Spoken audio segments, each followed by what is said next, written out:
सो क्या होगा अगर मैं एक एप्पल प्रोसेसर को एक एंड्रॉयड स्मार्टफोन में यूज़ करूं? क्या चेंज होगा स्मार्टफोन की प्रोसेसिंग में?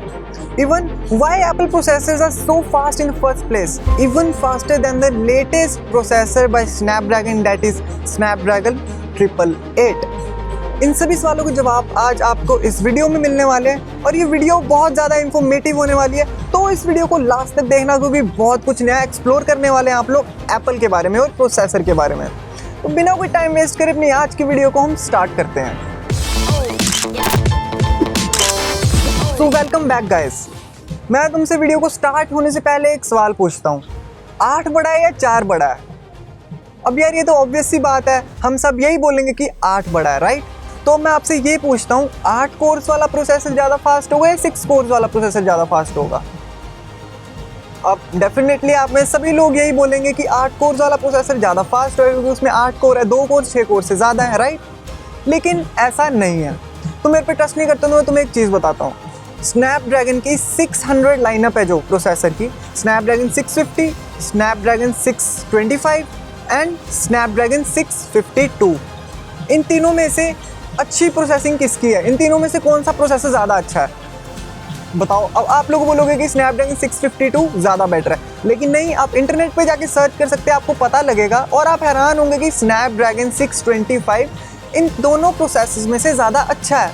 और वो जबकि जो स्नैपड्रैगन 650 एंड 652 है उन दोनों में 8 कोर्स हैं और स्नैपड्रैगन 625 में सिर्फ 6 कोर्स हैं, 2 कोर्स कम है, तब भी स्नैपड्रैगन 625 स्पेक्स के मामले में इन तीनों प्रोसेसर से आगे है।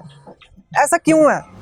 तो ये सब मैटर करता है कि एक प्रोसेसर के अंदर जो उसके कोर्स हैं उनको किस हिसाब से डिस्ट्रीब्यूट करा गया, उसमें एफिशिएंसी कोर्स कितनी है, उसमें परफॉर्मेंस कोर्स कितनी है। जितने भी ये प्रोसेसर होते हैं या फिर ये जो सीपीयू होता है, सीपीयू कह लो आप, ये सभी सेम नहीं होते, इन सब का फंक्शन सेम नहीं होता। कई सीपीयू बिल्ड होते हैं पावर के लिए, कई सीपीयू बिल्ड होते हैं एफिशिएंसी के लिए, ठीक है? तो यहीं पे एक कंपनी का रोल आता है, आर्म कंपनी। शायद आपने इसके बारे में सुना होगा या नहीं सुना होगा, लेकिन आपने कोर्टेक्स A70, कोर्टेक्स A50 के बारे में ज़रूर सुना होगा। तो ये जितने भी कोर्टेक्स हैं ये आर्म कंपनी के डिज़ाइंस हैं। आर्म कंपनी क्या करती है, ARM जो कंपनी है वो लाइसेंस बेचती है प्रोसेसर के डिज़ाइन का, प्रोसेसर के आर्किटेक्चर का। और ये जितने भी ब्रांड्स हैं, जितने भी मोबाइल स्मार्टफोन कंपनीज़ हैं, ये आर्म कंपनी से वो लाइसेंस खरीदते हैं, इवन इंक्लूडिंग एप्पल। तो एप्पल बाकी कंपनियों से अलग क्या करता है, ये उस डिज़ाइन को दोबारा से मॉडिफाई करके अपना खुद का प्रोसेसर बिल्ड करते हैं। लेकिन वहीं पे एंड्रॉयड ऐसा नहीं कर पाता क्योंकि अब क्वालकॉम के पास प्रोसेसर बनाने की पावर है सारी। तो अगर मैं बोलूँगा माइक्रोमैक्स हूँ तो मैं प्रोसेसर को, माइक्रोमैक्स खुद का प्रोसेसर नहीं डिज़ाइन करता, वो क्वालकॉम से प्रोसेसर खरीदता है, जैसा प्रोसेसर उन्होंने बनाया उन्होंने वैसा ही फिट कर दिया। लेकिन एप्पल यहाँ पे सबसे ज़्यादा डिफरेंट काम करता है, वो उस आर्किटेक्चर को भी मॉडिफाई करता है और उसी के साथ उसमें कितनी एफिशिएंसी कोर होंगी, कितनी पावर कोर होंगी। मेन अगर मैं बात करूँ, मेन मेरे कहने का ये मतलब है कि एप्पल के पास एक इकोसिस्टम बना हुआ है, वो अपने हाउस में पूरा एक कंप्लीट स्क्रैच से फ़ोन बिल्ड करते हैं। लेकिन एंड्रॉयड में ऐसा नहीं है। एंड्रॉयड प्रोसेसर क्वालकॉम से ले लिया, ऑपरेटिंग सिस्टम एंड्रॉयड से ले लिया, अपने सिस्टम में मर्ज कर दिया, अब वो उस प्रोसेसर को मॉडिफाई तो कर नहीं सकते, ठीक है? तो देखो ये जो प्रोसेसर होते हैं ना, इनमें डिफरेंट कोर्स होती हैं।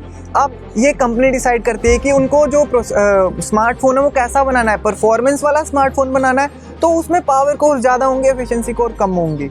लेकिन इसका भी एक डिसएडवांटेज है, अगर उसमें पावर कोर ज़्यादा होंगी और एफिशिएंसी कोर कम होंगी तो फ़ोन जो है हीटिंग इशू करेगा। अब जो एप्पल का प्रोसेसर है बायोनिक चिप A14, उसमें 6 कोर्स हैं, जिसमें 2 कोर परफॉर्मेंस कोर हैं जिसको एप्पल फायरस्टॉर्म कहता है और जिसमें 4 कोर एफिशिएंसी वाली कोर हैं जिसको एप्पल आइसस्टॉर्म कहता है। वहीं पे एप्पल की जो सिंगल कोर की परफॉर्मेंस होती है वो सबसे ज़्यादा उस पर डिपेंड करता है। एप्पल की जो सिंगल कोर की परफॉर्मेंस होती है वो सबसे ज़्यादा होती है। इवन जो A14 बायोनिक चिप की सिंगल कोर पे, सिंगल थ्रेड पे जो परफॉर्मेंस निकली है वो 3 गीगाहर्ट्ज़ की है।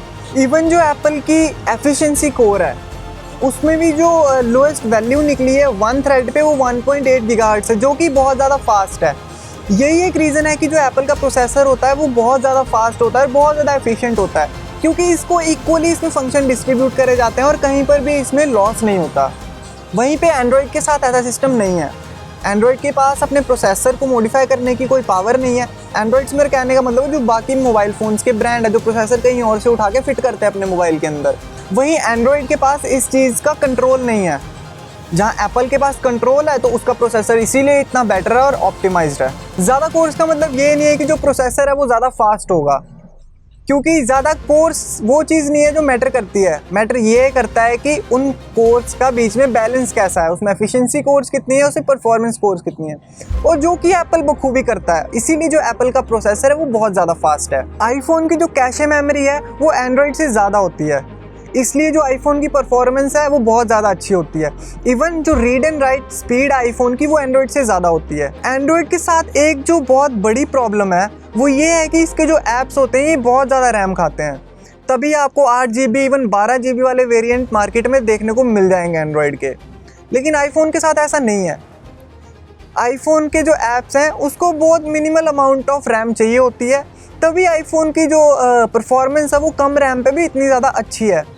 अब ऐसा क्यों है कि एंड्रॉयड के ऐप्स को ज़्यादा रैम चाहिए लेकिन वहीं पे आईफोन के ऐप्स को कम रैम चाहिए? अब इसका सिंपल सा फंडा ये है कि देखो, जो iOS डेवलपर्स हैं उनको पता है कि मार्केट में लिमिटेड डिवाइसेस हैं। लिमिटेड डिवाइसेस से मतलब है कि वेरिएंट्स लिमिटेड हैं, लेकिन वहीं पे एंड्रॉयड में आप देखो आपको एक ही कंपनी के हज़ारों सेट मिल जाएंगे, डिफरेंट स्क्रीन साइज़ के साथ, डिफरेंट पिक्सल डेंसिटी के साथ, डिफरेंट ऑपरेटिंग सिस्टम वर्जन्स के साथ। लेकिन आईफोन के साथ ऐसा नहीं है, वो सिर्फ उन्हीं डिवाइसेस पे फोकस करते हैं और उनके ऐप्स इतने ज़्यादा पावर एफिशिएंट होते हैं।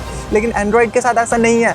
हज़ारों डिवाइसेस है यार, आपने कभी, बहुत ही रेयर चांस होगा जब आपने आईफोन पे कोई ऐप क्रैश होते देखा होगा, लेकिन एंड्रॉयड में हर 2 दिन में कोई ना कोई ऐप क्रैश हो ही जाता है। ये एक बहुत बड़ा कारण है कि जो आईफोन है उसका प्रोसेसर इतना फास्ट है, क्योंकि इसके जो डेवलपर हैं इन्होंने ऐप जो है वो एकदम सोच समझ के बनाया, लिमिटेड डिवाइसेस के लिए बनाया है। उनको पता है स्टैंडर्ड स्क्रीन साइज है, स्टैंडर्ड रेजोल्यूशन है, स्टैंडर्ड रैम है। जो एप्पल है वो अपना ऑपरेटिंग सिस्टम खुद बनाता है, अपना प्रोसेसर खुद बनाता है और अपने ब्रांड के साथ मर्ज कर देता है।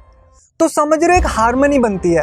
अब जो चीज़ मैंने स्क्रैच से बनाई है मेरे को पता है इस चीज़ को फिक्स कैसे करना है। अगर ये चीज़ लैग कर रही है तो ये क्यों लैग कर रही है। Same is the case with Apple, जबकि एंड्रॉयड के साथ ऐसा नहीं है। प्रोसेसर कहीं और से उठा रहा है, ऑपरेटिंग सिस्टम कहीं और से उठा रहा है, ऐसे करके मर्ज कर दे रहा है, तो फिर वो बात नहीं बनती, वो हार्मनी नहीं बनती। एप्पल जो बोलता है वो करता है। अगर मैं आपको इसका बहुत सिंपल सा एग्जांपल दूं तो देखो, जो स्नैपड्रैगन 888 है इसमें डोल्बी विजन सपोर्टेड है, ठीक है। डोल्बी में आप वीडियो शूट कर सकते हैं, लेकिन कोई भी एंड्रॉयड स्मार्टफोन अभी डोल्बी में शूट करने के कैपेबल ही नहीं है। मतलब फीचर प्रोसेसर वालों ने निकाल दिया लेकिन कोई फ़ोन सपोर्ट ही नहीं कर रहा उस चीज़ को। लेकिन एप्पल के साथ ऐसा नहीं है। एप्पल ने जैसे ही डोल्बी विजन निकाला, उनका स्मार्टफोन अभी वीडियो कैप्चर कर सकता है डोल्बी विजन में, जो कि माइंड ब्लोइंग इमेजेस कैप्चर करता है और माइंड ब्लोइंग वीडियो कैप्चर करता है। इसीलिए एप्पल ने अपना मेटल एपीआई निकाला खुद का, जिससे उसके प्रोसेसर को बहुत ज़्यादा पावर मिलती है। यही कुछ रीज़न है कि जो एप्पल का प्रोसेसर है वो एंड्रॉयड प्रोसेसर से वे अहेड है। तो चलो अब अपने मेन क्वेश्चन पे आ जाते हैं कि what would happen if you use an apple processor in an Android device. So practically this isn't possible. अभी तक ऐसा पॉसिबल नहीं हुआ और प्रैक्टिकली ये पॉसिबल भी नहीं है, क्योंकि जो iOS ऑपरेटिंग सिस्टम है एप्पल का वो उसके प्रोसेसर के लिए ऑप्टिमाइज्ड है। अगर आप उसका प्रोसेसर एंड्रॉयड में डाल लोगे, सबसे पहले तो वो फिट ही नहीं होगा उसके मदरबोर्ड में, क्योंकि वो पिंस उसको बैठेंगी नहीं, उसमें फिट ही नहीं होगा। तो हम एप्पल का प्रोसेसर एंड्रॉयड फ़ोन में यूज़ ही नहीं कर सकते। अब हम थ्योरेटिकली सोचते हैं इस चीज़ को। मान लो कि हमने जो एंड्रॉयड फ़ोन है वो एप्पल के प्रोसेसर के साथ ऑप्टिमाइज़ कर लिया, फिर क्या होगा? अगर ऑप्टिमाइज हमने कर लिया तो जैसा एक्सपीरियंस हमको आईफोन में देखने को मिलता है वैसा ही एक्सपीरियंस हमको एंड्रॉयड में देखने को मिलेगा। It's simple as that. So video आपको कैसी लगी मेरे को कमेंट सेक्शन में बताना। बहुत सारी रिसर्च करनी पड़ी मेरे को इस वीडियो को बनाने के लिए। प्लीज़ अगर आपको सब्सक्राइब नहीं करना तो एक लाइक ज़रूर कर देना। सब्सक्राइब चाहे ना करना, बस एक लाइक कर देना, क्योंकि बहुत मेहनत लगती है वीडियो बनाने में। फिर मिलते हैं एक इंटरेस्टिंग सी वीडियो लेके, अच्छा सा कंटेंट लेके। तब तक के लिए गुड बाय।